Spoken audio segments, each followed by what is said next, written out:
Hi, everybody, and welcome to the latest installment of the End of Celts podcast. In this podcast, we're going to be discussing a wide ranging of topics, including Lenny leave and that type of thing. It's been a hectic week for Celtic. The last 7 days have been absolutely terrible from a Celtics fan's point of view. My name's Stephen. I'm delighted to be joined again by a regular show contributor, John. How are you, John? I'm doing fine, Stephen. Thanks yourself. Yeah, I'm doing fine. Well, these last couple of days of the Celtic sport has been absolutely dreadful, but sure. And we're also delighted to be joined by a new guest, and William. How are you, William? I'm very well, thanks, Stephen. Yeah, that's great to hear. If you don't mind, this is we do it with the new guests on the show. Tell the followers a little bit about yourself and your Celtic connections. Yeah, of course. It's pretty much like 99% of other supporters. It was not really a choice. It was. I know you've touched on it yourselves about the family thing.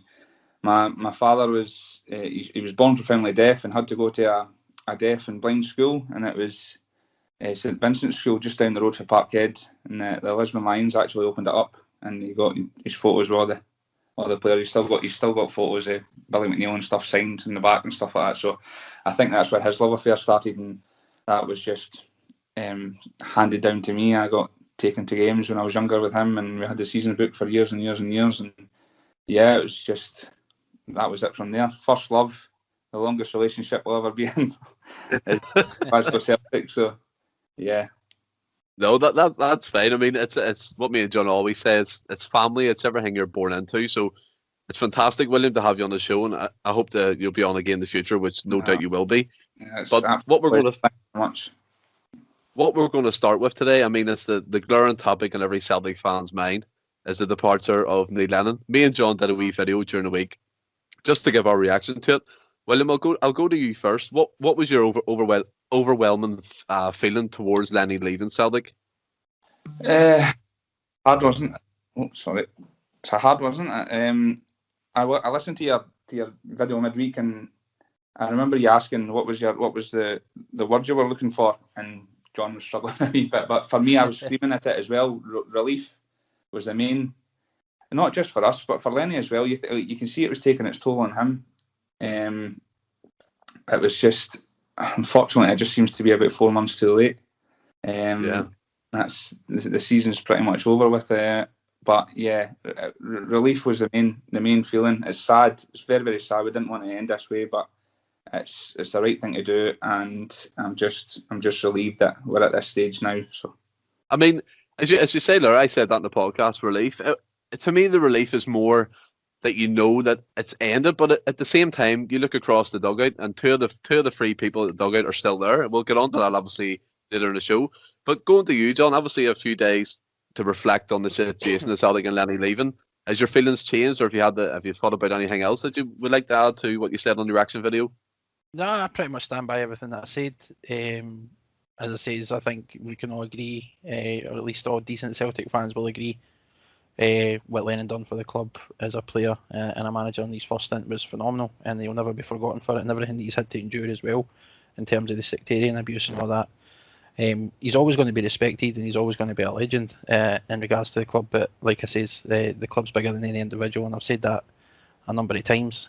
So much like I know I struggled to find a word in that earlier podcast, but you're right. Relief is definitely one of them, and bittersweet, as I said again a couple of times, that it's like William just said there. It's 4 months too late. The season's already done with, and just touching on what you said as well. I believe all the guys in the dugout played their part. So the fact that two of them are still remaining is obviously something that we need to get on to discussing as well. Yeah, like in terms of the 4 months too late thing, it was evident to everybody before Christmas that the plug should have been took out for Lenny. I mean, he was on life support during January and it totally went dead, but he still managed to continue in the job. It's for, as you say, it's bittersweet because I know that as an Irish man myself, the abuse you can get for just saying you support Celtic in certain areas in Ireland, and it's terrible. And he had bullets sent to him. He's still stuck with Celtic, and he's won numerous league titles. I think it's 21 trophies over his tenure as player and manager, which is legendary status. And he is a legend. But the biggest frustration for me was, as William said, it was 4 months too late. It was almost like the board were just so reluctant to pull the plug. And in terms of that, William, where do you think the board have to repair the relationship with the Celtic fans? Because even at that as well, since Lenny's left, apart from a few statements, there's been no kind of statement to the Celtic fans to tell them what's going to happen next. It's just went silent again. And John Kennedy's took over the reins and done a few press conferences. But how do you feel towards the board at the moment, William? I don't know. I think you have touched on it in previous podcasts about being so detached. I've never felt so far away from what's going on as we are now. And I really feel for Lennon. It's and you were talking about being frustrated. That's the perfect word for it. There's no ill feeling towards Neil Lennon at all. Like you said, he's a legend, and what he's done for this club is unbelievable. I know there's been some bad press, and it's because everybody's hurting just now. Everybody's hurting. It's like this is the biggest season in however long, and it's just been an absolute disaster. I know nobody's hurting more than Lennon. We're hurting right now. It hurts to lose the 10, but I think when everybody looks back, like his legendary status will still massively be intact. I don't think he's tarnished anything in that case. But from the board, I don't even know what to say. They're, like you said, there's been one statement out, I think, and it was thanking Lennon and saying that Kennedy was going to be in place. We don't know if that might be a long-term thing, if they're drawing up a shortlist for new managers in the meantime. It's the communication's just absolutely non-existent. Yeah, it is because, as you said, there are the statements and then the few bit of the press release from Law and Desmond just saying he's a legend of things. It's not really clarifying what's going to happen over the next few months. It's almost like they've dipped Kennedy in to see what reaction he'll get. Not confirmed if he's going to be staying for the long term or the short term, and they're going to wait and see how the season pans out. Is that the sort of feeling you get towards that, John? Yeah, 100%, and that's my fear. I think if we did end up going with Kennedy again, then it's just the exact same situation we've done with Lennon. He's came in to save the day, for lack of a better phrase, and we end up just sticking with him because it's the easy option or the cheaper option, or because he's a Celtic man. I don't think that's the way to go. We need to. I'm not saying you're going to get another Brendan Rodgers, because that's never going to happen. But we need to get a high caliber coach in. We can't just go with the loyalty and the Celtic man, and he's just stepping in. And I think it comes down to. I think the thing with Lennon was he was a yes man. I don't want to say he was their puppet, but I feel like he was just a yes man. He didn't get to bring on any of his own backroom staff in when he came in the second time round. It just seemed like, like I say, I don't want to say he's their puppet, but it was like, you're going to do what we're going to say. And for me, the manager of the club should be making all the decisions, all the football-related decisions anyway, with regards to background staff and playing staff. And I think John touched on it a few podcasts ago, and he says that you get on with the commercial side of things. They've done fantastically well with that stuff, with the Adidas deal and all the rest of it. You deal with that, and I think that's we can see it now. That's the reason Rodgers left. Again, I think, Stephen, you touched on it with the Marion Feds situation, and Rodgers was in the press conference saying, I don't know nothing about this guy. And I think that was like the beginning and the end for him. For me, the manager should be in total control of that, the whole playing staff, the whole coaching staff, and the transfer situation with players he's wanting to bring in. I think they just get far too involved in it. Definitely, I agree with that. Is that your feeling towards that, John? Then it's just there's no clarity, or there's no signal of intent from the board as of yet. They haven't even come out and confirmed that they're looking for a new manager. Do you think that's another thing that they're doing wrong, John? I think that by not letting, what I'd like to just think is that the board are obviously working with Dominic at the moment as well, getting him ready to come in and seeing where he is and what he's thinking, because essentially he's going to be making, as the new CEO, a lot of the business decisions have to be made by him. So coming into this new season, you'd like to think they're going to have his input, and still not making all these decisions behind his back, so that when he comes in, he's stuck with whatever he's got. So I'd like to think that obviously he's been asked to sort of ring in some of his own changes and see where he wants to go. I think the whole Kennedy situation is just temporary. I'm hoping it's just temporary anyway, just till the end of the season. I think the board are well aware that the Celtic fans don't want Kennedy in there on a permanent basis.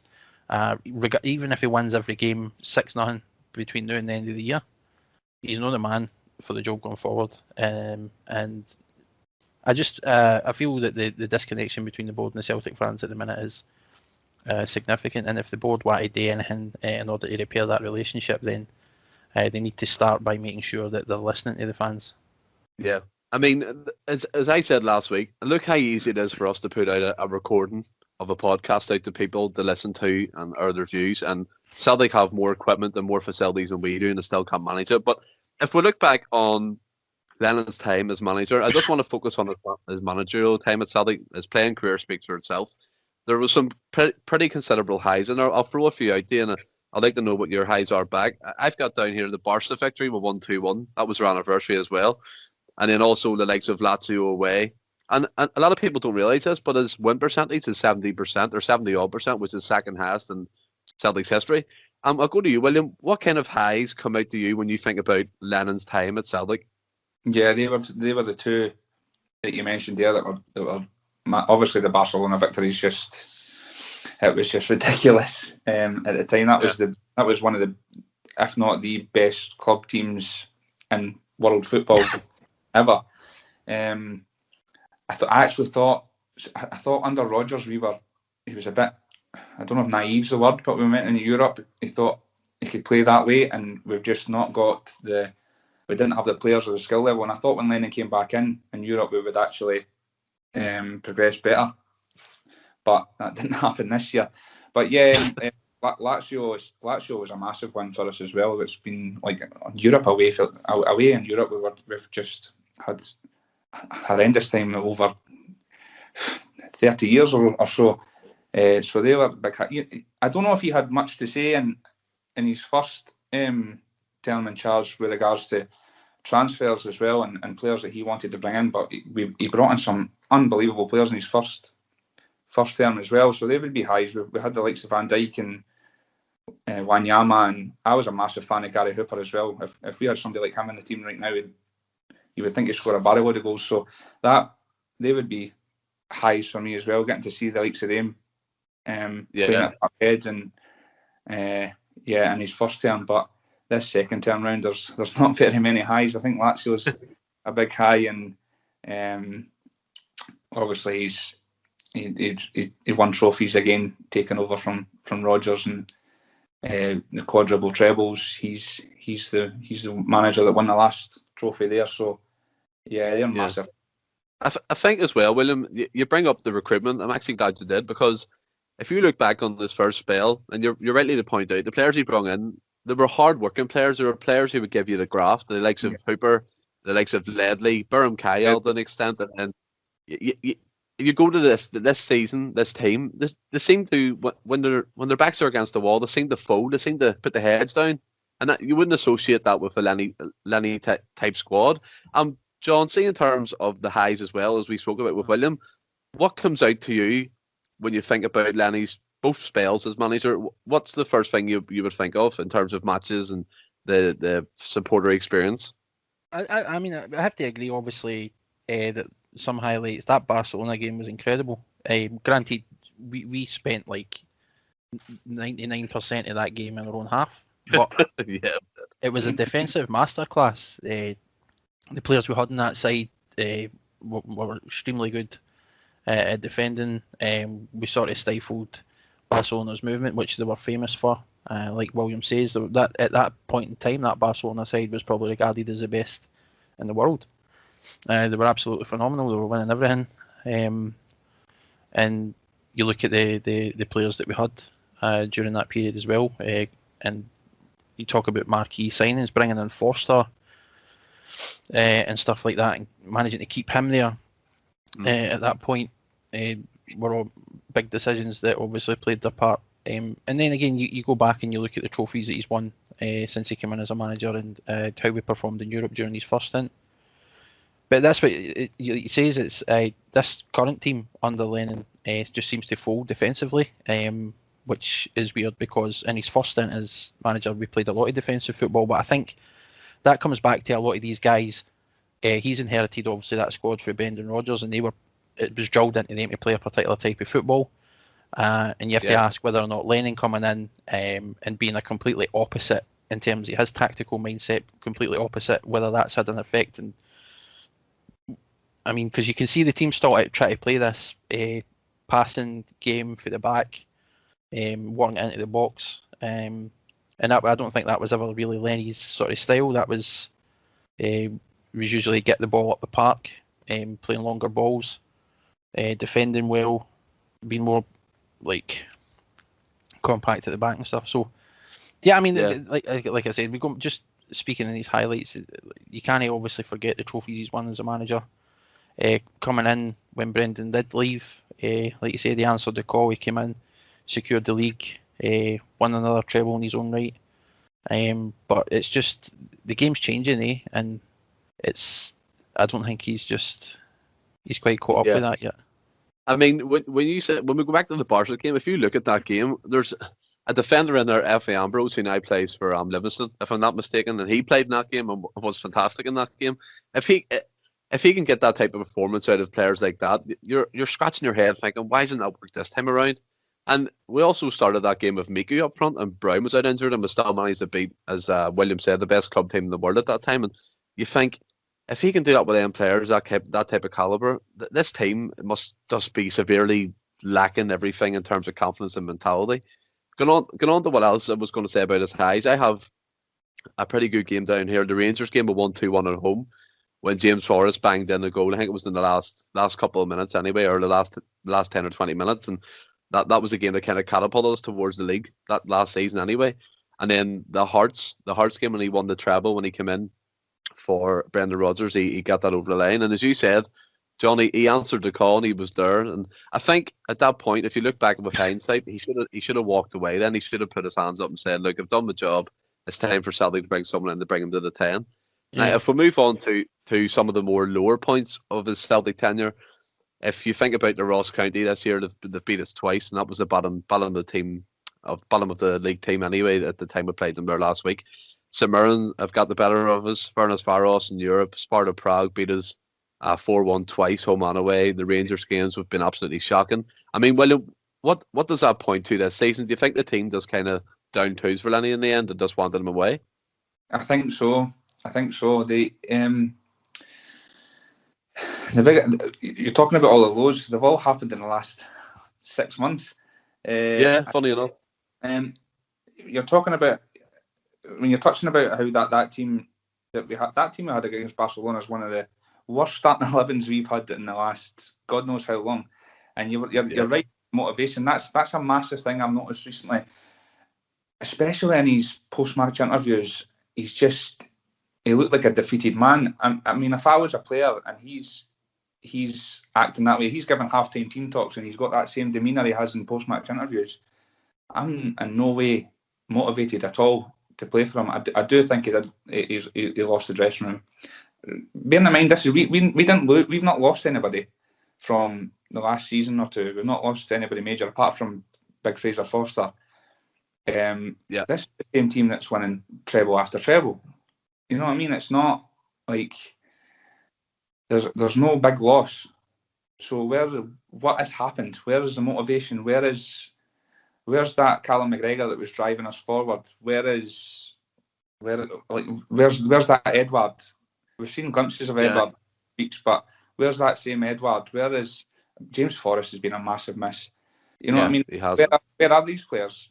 That's, for me, the buck stops with the manager.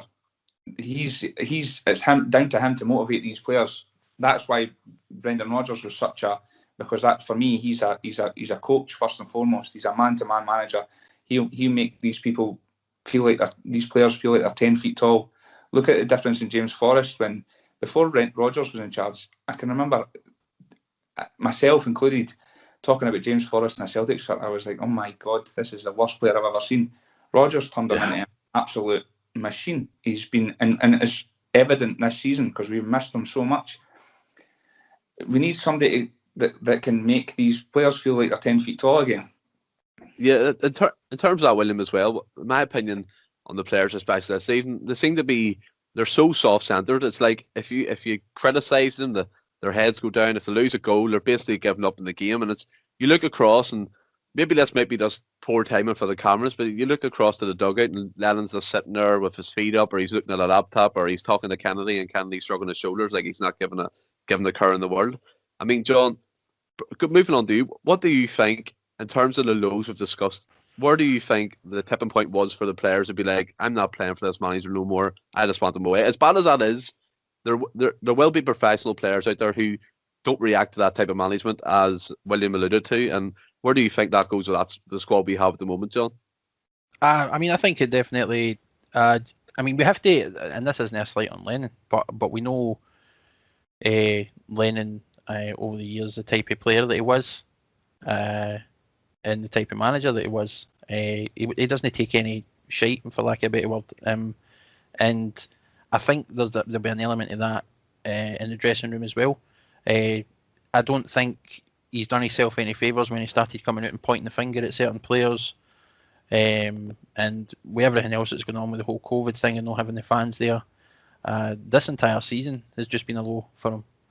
And like you say, those Ross County games, the Rangers games, and given how big this season's been, or was to be, and his failure to deliver, and I don't know what it is that's caused it, but I think it doesn't matter how many times players come out and say that they play for the manager, that they have to say that.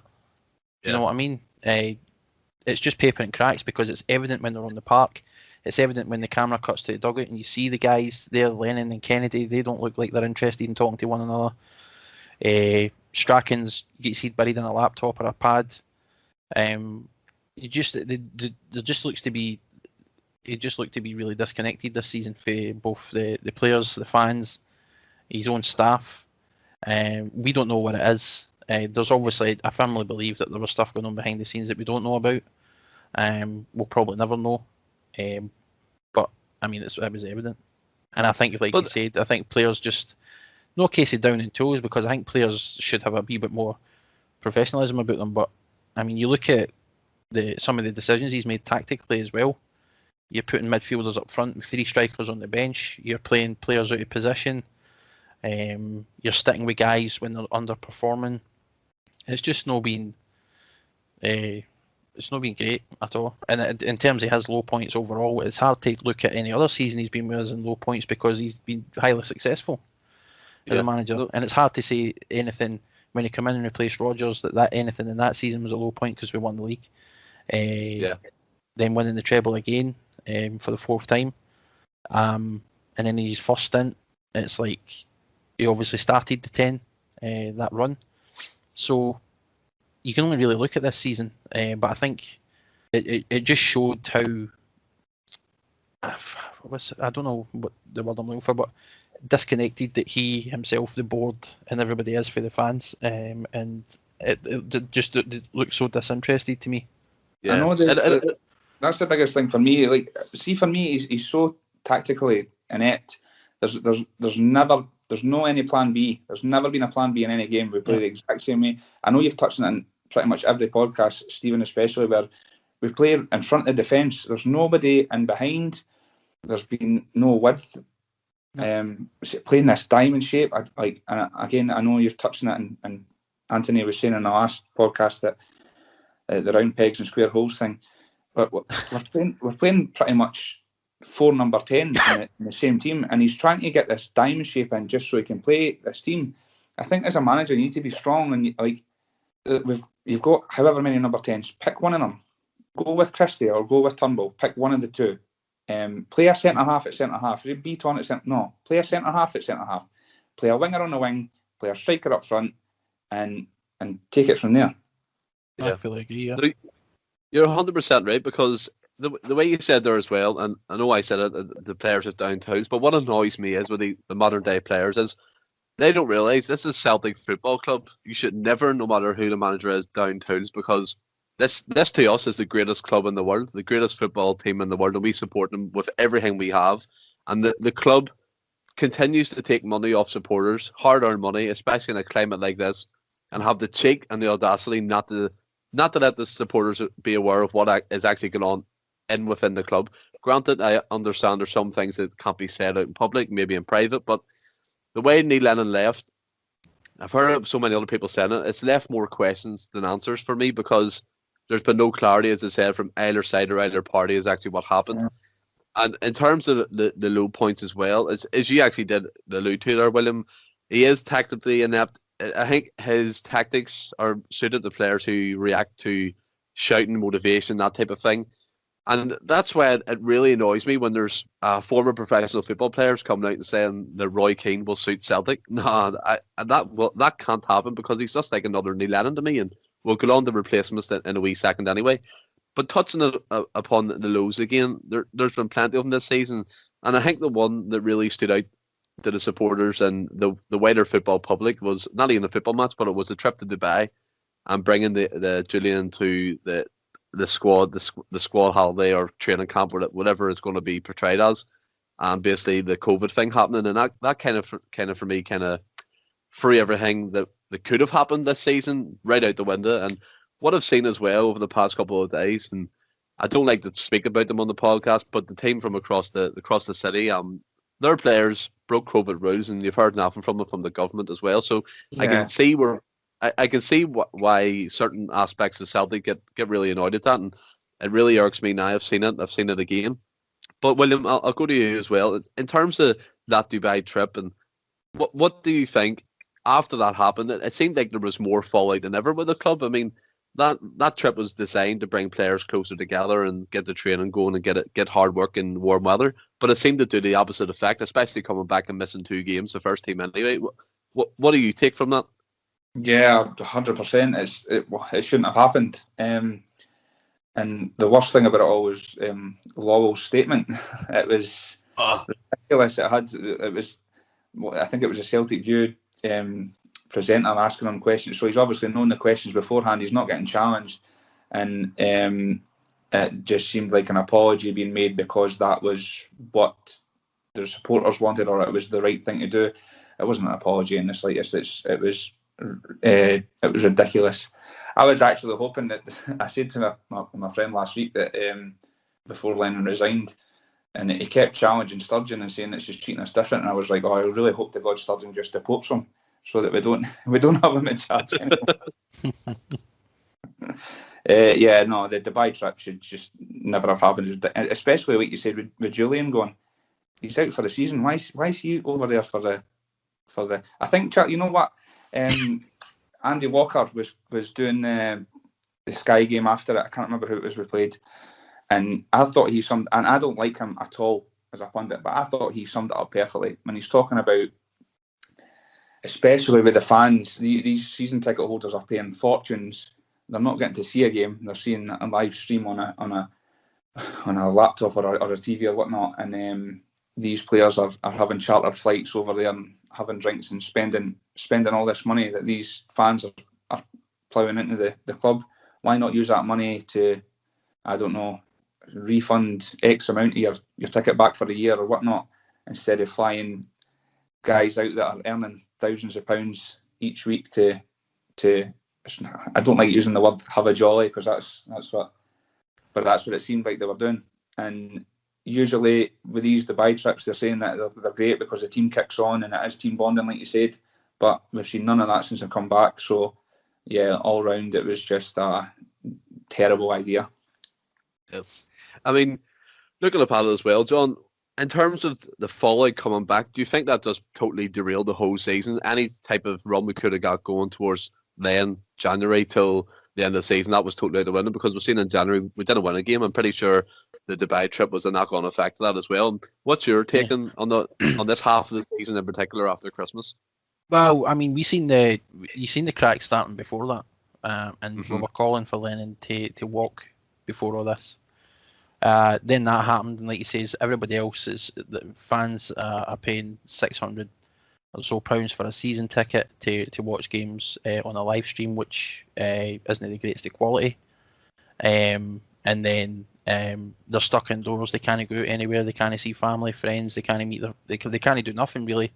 And then you're seeing this club taking hard-earned money, and going abroad for what looks like William says, a holiday in essence, because if it was solely for training and bonding, they can do that here, and they just need to get the heads down and stick together. But like I said, you've seen the cracks before they went.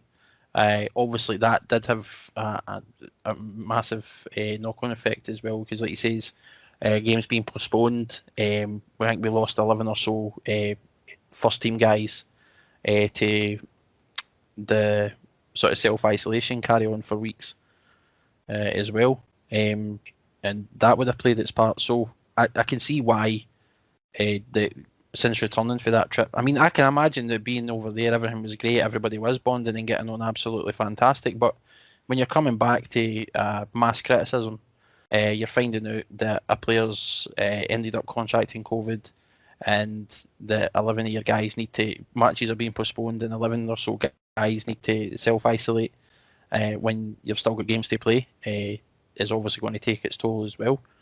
And I think that just, where the ball started rolling, that's when momentum just started taking it forward, and it's just, we've been unable to stop it at all, and it doesn't seem like Kennedy's going to be the guy to do that either.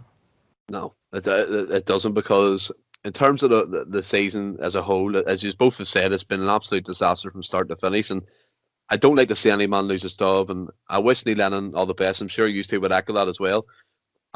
He'll always be a Celtic legend in everybody's eyes, but unfortunately it's time for Celtic Football Club to move on and find someone new, which brings us into potential replacements. I'm going to rhyme off a few names to yourselves. I was on the odds tracker on the bookies to see who was favourite, and at the moment John Kennedy's favourite for obvious reasons, but coming close to him is Eddie Howe, Steve Clark, Martin O'Neill, Roberto Martinez, Rafa Benitez, the Manchester City under-23 manager, Enzo Macasera. I can't really pronounce his name, but I do apologise about that. And then an outside runner I've got down here is Thierry Henry. He left his post at his job he had in America. I'll go to you, William. What names would you like to see linked with a job and interview potentially? Yeah, there's only one name for me, and you mentioned it yourself, and it's Eddie Howe. Going through the other names, like Rafa Benitez, just isn't going to happen. I know you touched on that. It's just not going to happen for me. Maresca, again, I think he was assistant to Pellegrini, I was reading, at Man City, at West Ham, sorry. And then he's an under 21s manager or something now. That's just no experience. Again, I don't think that's something we need. Martinez he's managing the number one ranked country in the world at the moment. I don't think you're going to give up the chance at winning Euros and World Cups and coaching some of the best players in the world to come to us. I know that the Sean Maloney thing's a factor there. I wouldn't mind seeing Sean Maloney back at the club in some sort of capacity. I can't see it being manager, but I thought he spoke very well. He was on one of the games a few weeks back. I thought he spoke very well. And I know. I think he was, before he went away with Belgium. He was back coaching their under 21s or under 23s or something. So, Steve Clark, again, great manager, but I think he talked about it himself. He's in a dream job, and I know. I always remember the interview when he was at Kilmarnock and he got sectarian abuse from the Rangers fans at that game. I'll never forget that interview, and he talked about how he was so glad to get his family out of Glasgow when he was younger and went down to Chelsea, and how he hates the whole religion aspect and that, and he would never ever embroil himself in that. So I don't understand why he's even on the list, because after seeing that interview, there's no chance in hell he's going to come in. So for me, and I've been screaming it ever since he was first linked about 6 months ago, it's a no-brainer.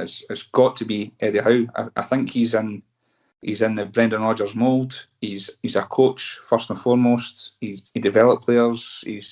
For me, he seems a motivator. We're talking about how Lennon's tactically inept. I don't think that's the same with how he was playing in the Premier League at a team that was looking at relegation in Bournemouth, and he was going 4-4-2s and trying all sorts. He's not afraid to, change it up. He took that team from like the brink of relegation from the Football League right up and to the Premiership in the space of 7 years. So That's obviously a mammoth task in itself, and he's managed it. And for me, that's because, like I say, he's a Brendan Rodgers mould. He demands a certain standard, and I think he's just an absolute motivator. The thing with him as well is you're not paying. It's no compensation. He's sitting, waiting, ready to go. He's waiting in the wings, and I know his assistant. I think his assistant took over for him at Bournemouth. He's now he got no longer. sacked. Yeah, he's no longer there. So there you are. He can bring his own backroom staff in, and I know. I don't know if I've got to touch on it with the sporting directors or whatever it is, the directors of football. One of the guys that's linked with us is the guy that worked with him at Bournemouth as well. So yeah, for me, it's not even I think one other name that was mentioned is Lampard. Yeah, Lampard. Yeah, I've got him down. Yeah, yeah. that might be interesting. I don't think him and Gerrard get on very well. They never played great together at England, but for me, it's an absolute no-brainer. Eddie Howe is absolute stick on nail on it. I would go all out to get him, and if you're not, I think we're struggling. Yeah. I throw that to you, John. What names pop out at you there? Well, as I've said previously, and just echoing everything what William said as well, Eddie Howe's the number one choice for me, and I've been adamant to that for months as well. And this is something that we've discussed in length as well in our group chats and that, William. So I think it's like we're all in the sort of same mindset. That Eddie Howe is definitely the guy that would take us forward. Like he says, his career at Bournemouth is phenomenal. What he was able to accomplish with that club, given how low in the leagues they were, and where he took them. The fact they even got rid of him because they ended up relegated, or whatever it was, I'm sure it was, they got relegated for the Premier League and they got rid of him. It's shocking, given what he actually done. But again, he's on the market. He's a fantastic coach. He's a young guy, like you said. He's in that Brendan Rodgers mould.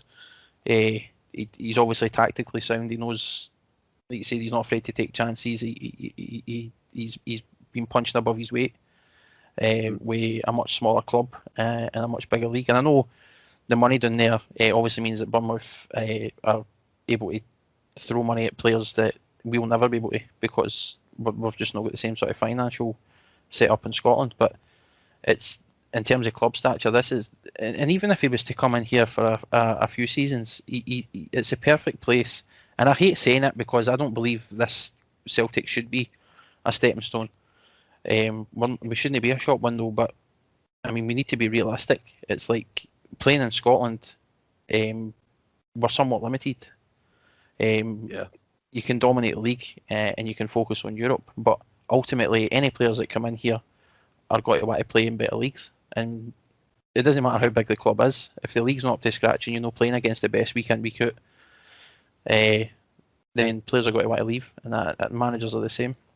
So, I mean, it would be the perfect place for him to get his career back on track, and he's got all the tools to make himself one of the best in the game. So, Eddie Howe's definitely number one for me. Lampard, I can't think anything worse. I don't. This whole Lampard v Gerrard, that like try to make it sound better than it is. I just not. Benitez, again, like I've touched on, like William says, it's just not going to happen. Other guys have been like Clark. I touched on this as well in the last podcast. Just again, everything that William said there. He stated previously he wants nothing to do with Celtic and Rangers and the sectarianism that comes with it. He probably would love the idea of managing a club like Celtic, but just given the nature, the religious aspect and the sectarian abuse that players and managers receive in that environment, he wants nothing to do with it. So why would he take that role up? Henry, I can't see happening. Martinez, I can't see happening. But I mean, like I said as well, we're going to see this now up until the end of the season and right through the summer. Every name under the sun is going to be flung at this job. Bookies are going to be taking odds on all sorts. It doesn't matter how ridiculous. But I saw even Shevchenko was, and that. I mean, like I know he's done all right, I guess, is at Ukraine, but they're just picking names and throwing names into the hat. Tell Shevchenko to get his boots on because we're screaming out for a box. Mate, honestly, you guys will know as well. I was one of Shevchenko's biggest fans in when he was playing, and I thought he was a phenomenal striker. And he was another player that was linked with us years and years ago. But again, that's just one of the things that being a club at Celtic, every transfer window and every time there's something like this comes up, all these players are linked, all these big names are linked, and we just need to be realistic. And if the board have shown, if they want to show any ambition, and if they want to start taking steps in terms of replacing the relationship and showing the Celtic fans that they do care about the club, and the fans are screaming for it, get Eddie Howe in. It's as simple as that. Yeah. Well, the thing Stephen's touching at the start as well. It's I mean, there's no statement to say that we're drawing up a shortlist or we're looking at things. It's all just. It seems to me it's all just aiming down. I hate to say it that Kennedy's going to be charged. There's no statement at all. We're all left in the dark again. So as usual, we're going to be discussing this for weeks and weeks. It's all just conjecture. Yeah. Well, throw that word in, William. That caused a stir up, didn't it? Ross will be beeling. What I'm going to say.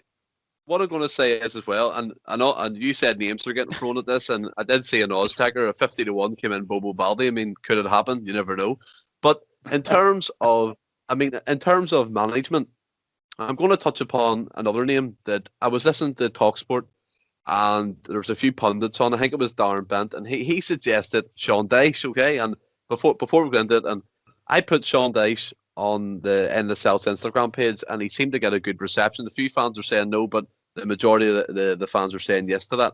The reason I say his name, the more I think about it, what Darren Bent was saying is correct. I mean, he's been at Burnley for years now, and I don't think there's any more scope that he could take Burnley in, and the compensation we would have to pay maybe a few £1 million. But Sean Dyche, to me, is a good manager. He's a bit not like an Eddie Howe, but he's kept the Burnley in the Premier League, and he's kept them up there and surviving, and he's done that. He's ticked them boxes. Just to throw that out as a curveball, and also Steve Clarke. And I was a big fan of Steve Clarke for years, and he caught my eye when he's manager of West Brom. I think he led them to their highest finish in the Premier League, and I've always kept my eye on him. And I think, as you both touched, I think his time's past to become a Celtic manager. Maybe in the future, in a couple of years down the line, but at this moment, his time has passed. And with what he said, the comments, and he doesn't want to be involved in the whole sectarian culture. Unfortunately, and we don't like to say it, it is kind of a part of the old firm derby and a part of the life in general. As a Celtic Rangers fan, that we are tarred with the same brush, and I don't like that aspect of it. As coming from Ireland myself, it's kind of something I want to stay clear from. But Steve Clarke, for me, even before Rodgers came in, I wanted him as Celtic manager, believe it or not. And he did a brilliant job with Kilmarnock, and he masterminded some great victories over Stephen Gerrard's Rangers and stuff. But for me, as you said, you both, I want Eddie Howe. And I think it's pretty clear that the majority of fans do want Eddie Howe. But I want to flip this a wee bit. When Eddie Howe started managing Bournemouth, I think he was a player for them, and he took them from, as you said, League Two on the brink of, I think it was financial disaster as well, and took them to the Premier League. Now, as we both said there as well, William, there's been no statement to say they're looking at shortlist and all that kind of thing, or they're going to get back to us in a few weeks and let us know an update. That's not come out yet. And what I'm thinking is they're going to try and do the cheap option as always, and it's always set your expectations low so they don't get broken. So that's what I'm going to do. I'm going to play a wee bit down here. I'm going to be a bit underwhelming.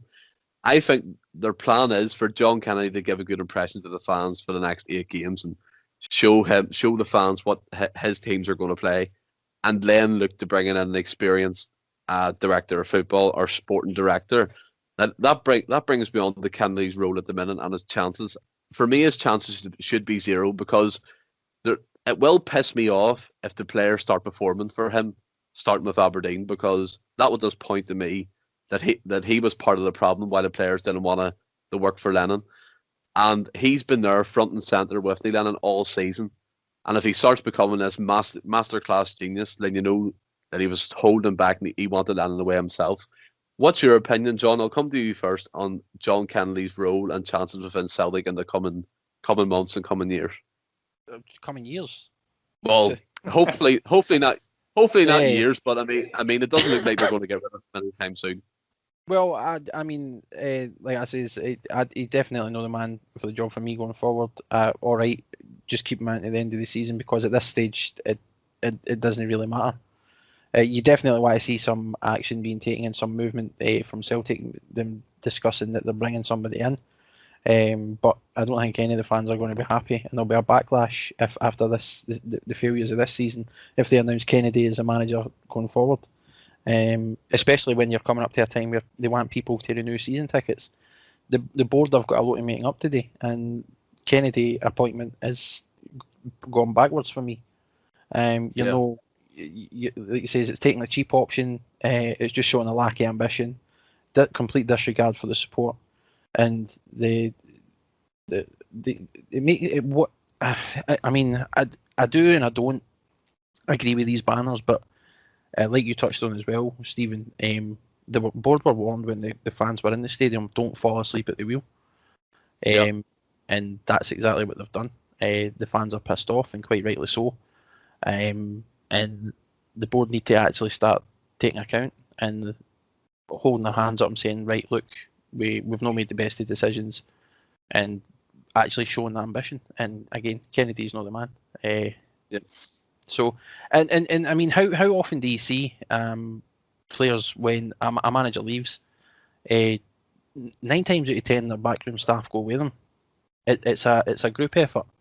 So I don't see how this is going to be any different. But the fact that Kennedy and Strachan are still there, in those in respective, I don't know what Strachan's going to be doing, because you announced today as well that he's bringing in McManus. Was it McManus? Yeah, Steve McManus, first team coach. As a first team coach as well. So I mean, I like that appointment. I love Big McManus, so I mean, I'm happy with that. I don't mind him being as part of coach in the Celtic setup at all. And that you can keep him there long term if you like as well. But from a managerial standpoint, Kennedy needs to. It's just not happening for me. And I will be extremely pissed off if he's announced that it's going to be anyway, because it just shows a complete lack of ambition and disregard to the fans as well. It's completely disrespectful to the fans. And then asking them to fork out however much they're going to be asking for season tickets going forward. So that's and I mean, and I'm quite strong about the whole Kennedy thing, and that opinion is not going to change. Just to reiterate for anyone that's going to listen, I want Eddie Howe. I'm just trying to flip this and to see what people's opinions are on John Kennedy. In no way, shape or form do I want him at Celtic Football Club after his stint as interim manager, or Gavin Strachan for that case. But William, in terms of John Kennedy's role, what do you always see with managers, or managers being sacked and potentially new one coming in? You get this old phrase, the new manager bounce. Would you be a bit pissed off or a bit shocked if the players pull out a performance, winning 5-0, 4-0, and you're going to yourself, where's this been all season? Do you think Kennedy's kind of played this for himself a wee bit in terms of just kind of threw Lenny under the bus? Yeah, maybe so. Like, if they do go on to start performing, and you wonder why. Like, where has this been? Where's this advice been? It's so strange. See the timing. The whole timing of Lenny's resignation is just, it blows my mind. Like we've talked about, it should have happened about 4 months ago. If it's not happening 4 months ago, it shouldn't happen now. Maybe an announcement saying, "Listen, I'm going to leave at the end of the season. I'll take the team at the end of the season," and that's it. And it all points to what you're saying, Stephen, is that we're wanting Kennedy to win over the fans, and that's the best and easy option for him. Then once he's won over the fans, I mean, it happened with Lennon. I think it's just going to be like a repeat of that. Lennon came in to save the day, and he just carried on Rodgers' work, and we ended up giving him the full-time job, and that's what it points to for me. I mean, Lennon was interviewed after Ross County, and they asked him about, it looks like it's going to be a rebuild next year, and we're going to lose half the squad and whatnot, and are you the man to do that? And Lennon was, yeah, I'm the man to rebuild it. And then a few days later, he's resigning. It obviously points to him being told, walk before you're pushed, or whatnot, or there's a mutual agreement there. But the timing is just, I just don't understand it. If that's the case, why not just make an announcement saying, I am leaving at the end of the season, but I'll take the team at the end of the season. Again, it just points to the fact that, and I really don't want this to happen, but it just points to me that John Kennedy's the number one aim to take over as manager next year. Yeah, I mean, surely they know, as John said, that they cannot do that because there's a lot of rebuilding of trust that the board need to do with the support, because Kennedy's been there for years now, and if he was trusted in any way, he would have been given the opportunity when Rodgers left, even before asking Lenny to come in and answer the call type thing. But he would have been asked to take the team. But it seemed like they didn't trust him then. And as you said, and I said we're alluding to anyway, it seems like to me these last 8 games are another audition, the type of Lenny had at the end of Mowbray's era. Go and win these games, try your best, get the team playing good football. We'll see the reaction at the end of the season if the fans are won over. If not, we might have to give you the boot. But if there's 60% of them saying, "Yay, that's brilliant football, we'll take you on, we'll give you the job," that surely can't be me. It can't be happening. It won't work for me. It won't work for anyone at the moment who's supporting Celtic. And in terms of Gavin Strachan, he's there for me. He's like an IT specialist. He just sits there. It's like he's fixing computers or whatever he's doing and working for Apple in the background. I don't know, but he's just sitting there all the time on his laptop, and he's trying to talk to players who are coming on as subs. Perfect example: Lee Griffiths didn't even look up at him once. He didn't care what he was saying. He's a man there only because his dad, Gordon Strachan, was manager of Celtic at one point. It seems like the Celtic's being used now as the No Friends Act. What's your opinion, William, on Gavin Strachan? And for me, he shouldn't even have got the job in the first place. I've no idea what he's. I'd love to see what he's doing on that tablet, that laptop. He must have Pornhub on it or something. Guys getting walked like dogs and all that on it or something, or Football Manager, and he's saying it's working on Football Manager. I don't know why it's working here. It just blows my mind. I mean, when Damien Duff was in, like the whole backroom staff and playing staff couldn't have spoke higher of him. But Strachan, it's just, and obviously he took the team for the couple of games when Lennon and the main team were in isolation, and the way he came across and the way he spoke, I was like, I don't know. He just does not come across as, again, I keep going back to motivation and stuff. The way he is, his demeanour, he's just very, I don't know what it is, just down, and like a training session, I just can't see how you could get motivated with people like that around. I don't understand it.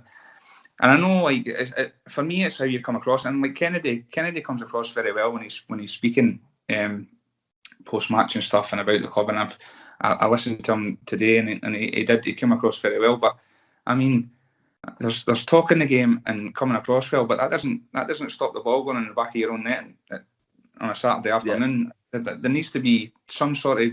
There just needs to be the whole, like you say, the background. I don't understand how Lennon's gone and the background stuff haven't gone either.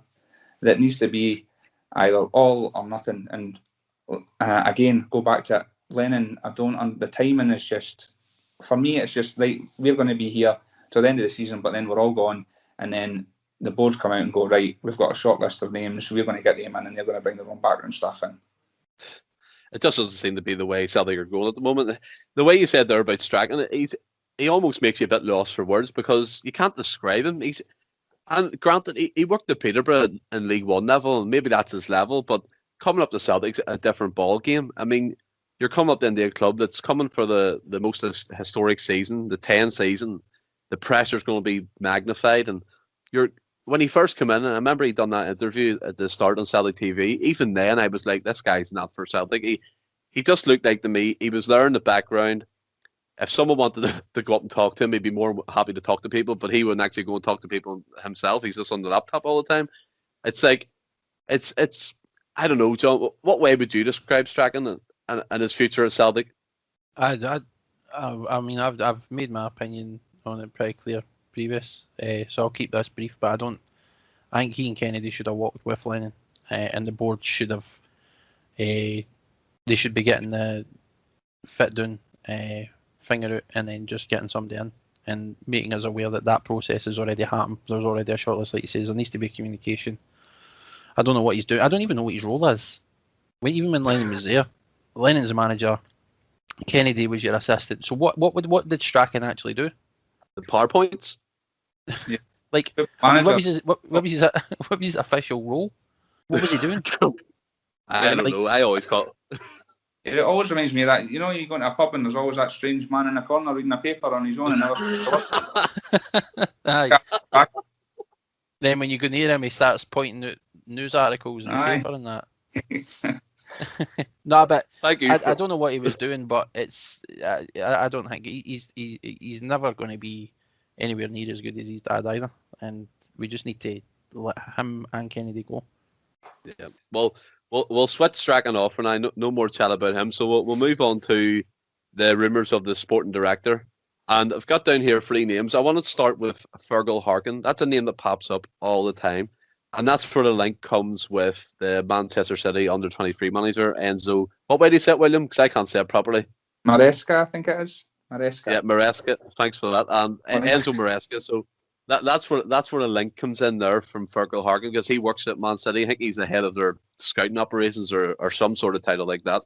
Do you think that's what Celtic need at the moment, William? A project manager with a sporting director, or do you think they need, as you said, an Eddie Howe to come in with a sporting director who already knows how Eddie Howe plays and his style?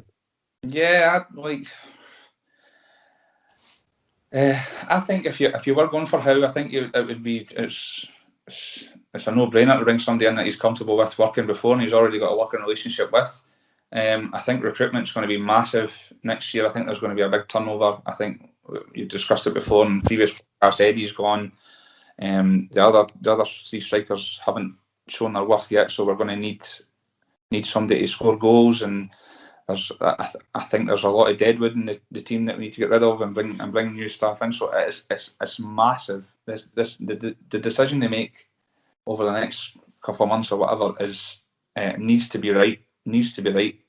Yeah, I mean, in terms of the sporting director as well, there's David Webb. Obviously, he worked with Eddie Howe at Bournemouth, and then the more box office name, the more groovy name, so to speak, is the Juventus scouting operation manager. I think it's Marcinega or something along them lines. I'm not good at pronouncing that name, but it seems like they are looking for a sporting director or a director of football.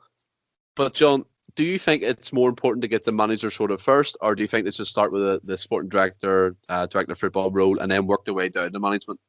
I think the manager should be first and should be priority, and it should come down to the manager who, if they want to work with a director of football and who that is, it shouldn't be a decision that's made for them, because that's how you create unrest, and that's you're just going behind your manager's back then. So for me, if they're adamant on bringing in a director of football first and foremost, then they need to ensure that whoever it is they're bringing in, that the manager first, that they want to come here and work with them, which could essentially narrow your shortlist of managers if you're making that decision for them. But I think if like you said, I just want us to. I'm hoping we just focus on Eddie Howe and then whoever he wants to bring with him.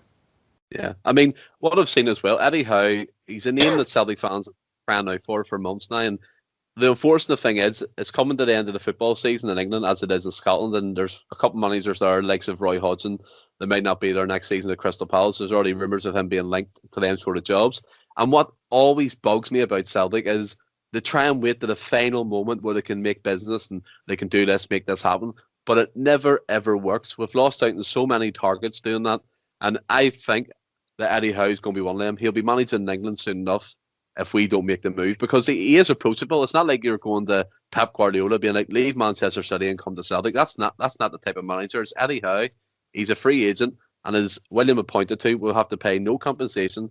Just get in there, agree a contract, and get him on board. And touching upon the recruitment side of things, William, Nicky Hammond has done a dreadful job, and he's still in a job. And I don't understand why he's there. For me, the whole scouting department needs ripped up and started over again, a new process with a new head of scouting. Is that the type of way you would go with that, William? Yeah, 100%. I can't remember the last signing we've made that's been a proper success. We've not had the Wanyamas or Van Dijks or whatever since Lennon's first tenure in charge, and I think even the signings Rodgers made, I think he's had a big say in a lot of them. Dembele and stuff like that. He's seen himself at Fulham and stuff. Massive overhaul. I think. We just need an overhaul. It's massive turnover from top to bottom. I think it's going to happen. And it's needed.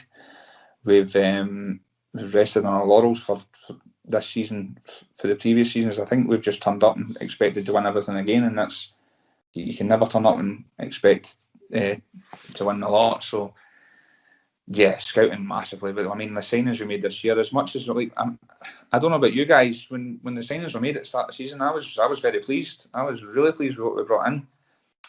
Yeah, so yeah. Yeah, and but it's almost the recruitment at the start of the season. Yes, we invested money and we brought in players of pedigree, but at the same time, you look at that, the players we brought in, like Shane Duffy, straight away after first 2 games he played, he scored a few, fair enough, but straight away after that, he just crumbled. It seemed like his confidence went out of nowhere. The same with Diego Laxalt. He came in the first 6-7 games, he was fantastic. Then he started regressing. It's almost like these players come in with all the hype and the pedigree of playing in different leagues and internationals, but then when they come to Celtic, they see the Celtic team's not performing well, and then they stoop down to the level the Celtic players are at that particular moment. And I think, in terms of the recruitment as well, one of the biggest outlays was on the goalkeeping department for Barkas. Now, for me personally, I don't think Barkas is necessarily as bad as people make out that he is. I think it's everything going on this season in terms of his confidence. He's getting dipped in and he's getting told he's number one. He's getting took back out again. He's getting told his attitude's not well. Do you think that's the type of thing that this new manager needs to bring to the table, like an arm around the shoulder type, John? Would you say that's where we need to go, especially with the continental type players? Yeah, and just to touch on that, the scouting, Nick Hammond has been dreadful since he came in, and I think we've really missed a proper scout since we lost John Park, and like I say, serious consideration and decisions need to be made in bringing in the right guys, so that we can get back to that, because we've always, like I say, especially with John Clark, we were bringing in these players, Wanyama, Van Dijk, and these other boys, and they were world class. We've seen that. Van Dijk's a perfect example. And in Hammond's case, Barkas. So, I mean, it's night and day, and it's just been a failure. His appointment's been a failure. I don't know how much, again, when you look at Law's involvement as a de facto director of football, how much input is he actually getting for Hammond as well? Who's making the decisions? It just seems like there's a lot of confusion around the club at the minute in that respect, and you don't know who's doing what and whose role's what, and it's just a mess, and it needs to be sorted, and everybody, the entire backroom needs to be rooted out and replaced. Yeah, I mean, when we first signed, go back to, as you said, there are Virgil van Dijk, then type of players. The first half of the season, Van Dijk was at Celtic. I was already convinced he was the best defender in Britain, and I got laughed at for saying that, but you just seen it for 3 games. He coasted. It doesn't matter what level you're at. If you can do them type of things in matches, scoring free kicks and taking ball up the pitch, getting players for fun and doing 50-yard passes across the pitch, you've got a cracking player there, and he's proved to be the best centre-back in the world now at Liverpool. Unfortunately, he's injured, but what we'll do now, we'll look ahead towards the Aberdeen game. We do have to look ahead as a Celtic support, unfortunately, but that's the way time goes. Time goes and we have to catch up with it. So in terms of the Aberdeen game, William, we'll go to you first. What kind of game are you expecting? I'm hoping for a reaction. I'm hoping for a reaction from the players. I think I really hope we come away from this diamond. I think we need to get width back in the team, because it's been severely lacking, and ever since I've been a boy growing up, and it's always been about the white players, even back to obviously Jimmy Johnson, and for me growing up it was the Maloney's and McGady's, and even more recently it's the Sinclairs and Forrests, and like a bit of flair, and we've not had that at all. I think we need width in the team, and just play players where they're meant to play. Don't be playing midfielders up front and midfielders at the back and all sorts. So yeah, I'm hoping for a big reaction and a few goals. Aberdeen aren't at the best at the moment either, so and we're preparing for the rivals across the road as well in a few weeks' time. So John Kennedy's got a big task ahead of him, and I'm hoping it starts well this week. Who knows, William? If they win the game tomorrow, they might give Kennedy the job in the showers, just like they did Lenny. You never know. Yeah. But in terms of the game as well, you speak about Sinclair there. Just going off tangent a wee bit. Sinclair at the moment, I think he's top goal scorer for Preston, and you think would he make a difference this season? I think he absolutely would. Granted, he went off the boil when Lennon came in, but maybe that was the style of Lennon's coaching. That's something we'll never know. But in terms of the game itself, what kind of game are you expecting, John? I'm hoping for the same. Obviously, I want to see a reaction. Always want to see Celtic get a result. And again, we've touched on this previously. There needs to be some fresh changes. You can't, if Kennedy comes in and sticks with the same formation and the same players, then there's nothing changing. And it just shows how clueless the appointment is. I want to see Width coming back. We need that. I think we've missed it. We've got players there for, obviously, James is coming back for injury, so I'm hoping he'll be back soon. You don't want to rush him though. But I mean, we've got guys there that you could that can play out there. You've got Karamoko Dembele who can play it on the right. Give him a chance at this stage in the season. We've absolutely nothing to lose, and you could potentially. In fact, again, that's bittersweet as well because he comes in. Let's say he comes in, he plays fantastic. You see that you've had a player there all along, and then you lose him because that's exactly what's going to happen.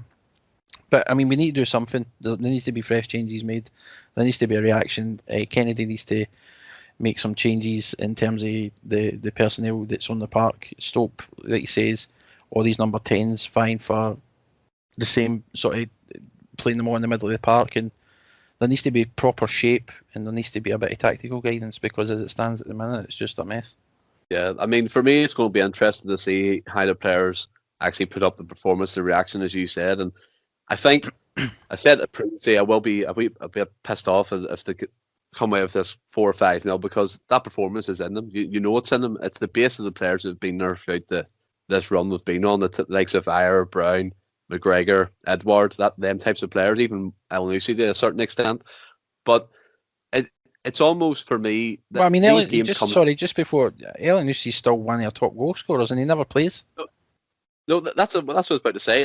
El-Nusi himself, he's coming in, getting played now in the out of position up front beside Yeti sometimes or beside Edward, and then he's getting dropped out. It's like these types of players, as you said, he's still our second top goal scorer, so there's something in him. There's a performance in him somewhere, but it's about getting that. And I just hope that the players didn't totally down tools for Lenny, even though it was pointing towards them, because that will be a bigger sucker punch than anything. I'm expecting quite a cagey game, especially in the first half. And you say there William Aberdeen haven't been good form, but to be honest, apart from them other games of Celtic playing, it was 5 games to 1, which was a celebration in Lenny's terms. But we haven't been that great this season either. Yeah. So for me, it's going to be quite a cagey affair. I think we'll still win, but before we get on to that, I'll go on to our predicted lineups. I'll go to you, John, first. What's your predicted lineup you've went for? Well, now that Kennedy's in, I'm hoping he doesn't stick with the same formation. I'm hoping we try something different. I'm hoping we go back to a 4-4-2. I hope he just does try something different. So I'm just going to go with that. So I'm going to say I suspect Bain will probably still start. Kenny keep his position out on the right. Welsh, Ayer. I don't know if we had any update on Taylor.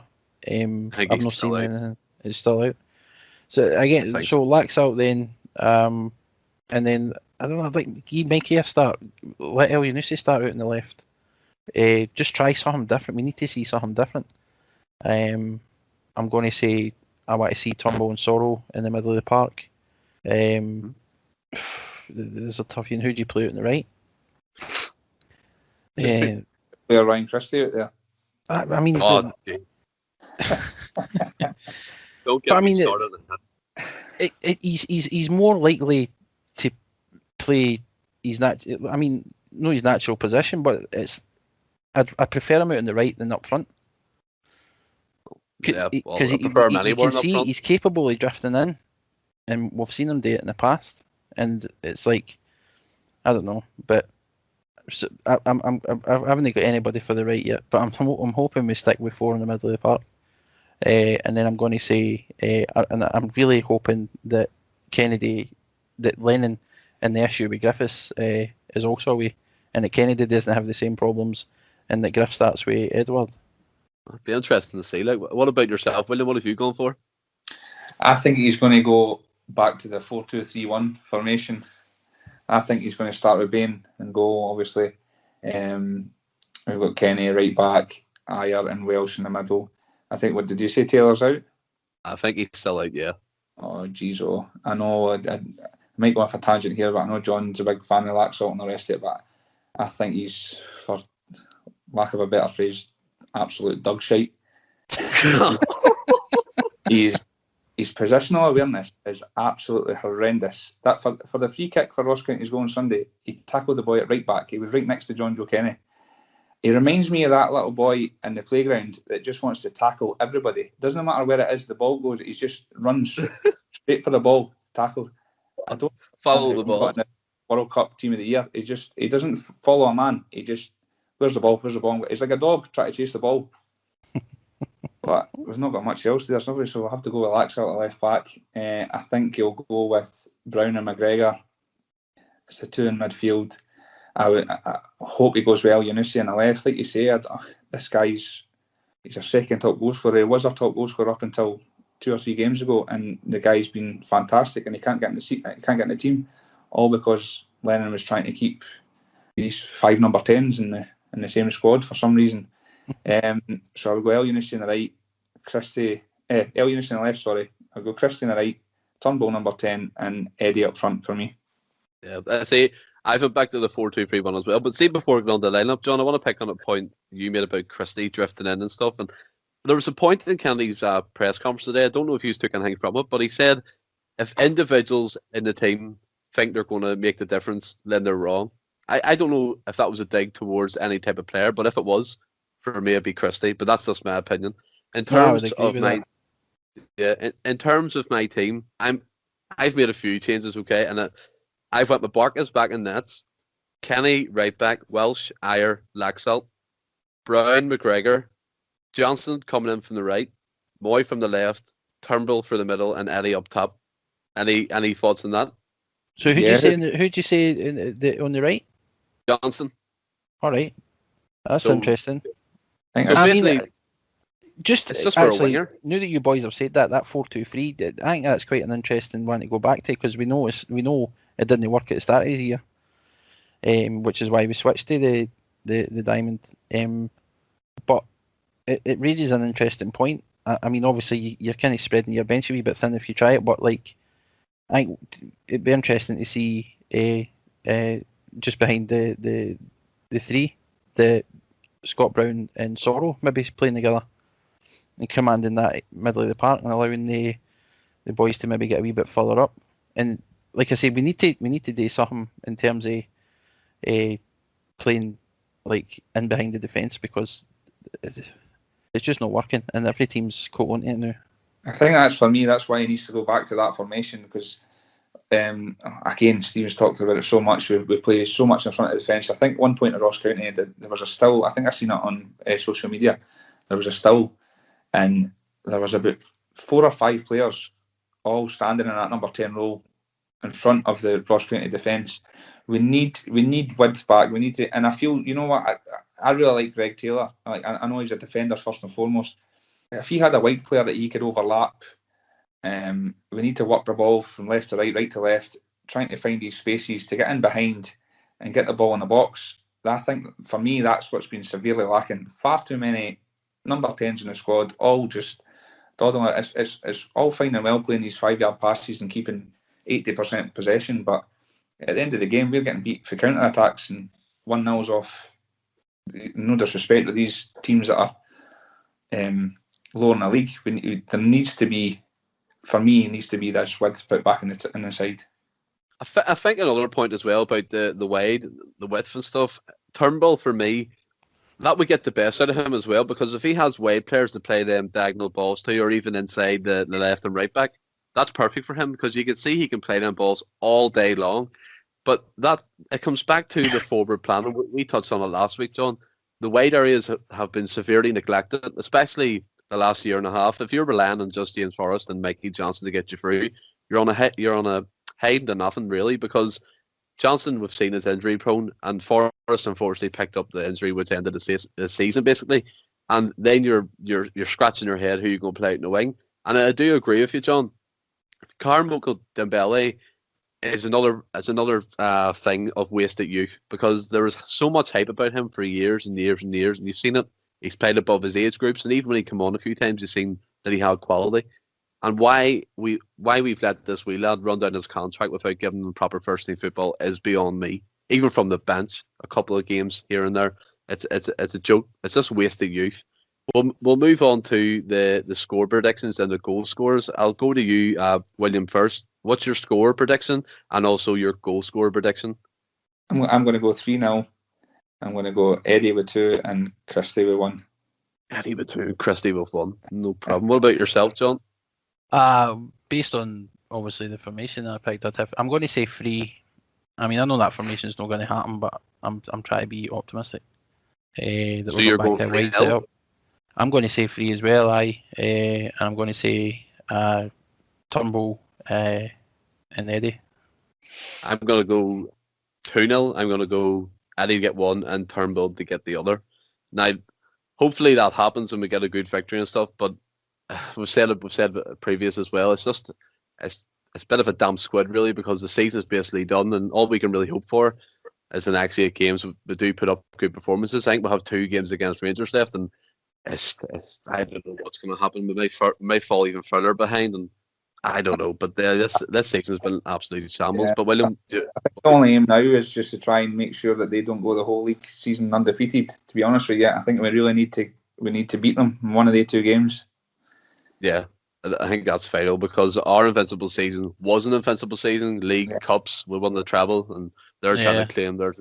They're trying to claim theirs as the same. Yeah. Yeah, no, it's not. But anyway, guys, in terms of the podcasting segment, that's us finished. I want to thank yourself, John, and William, for joining me on the show.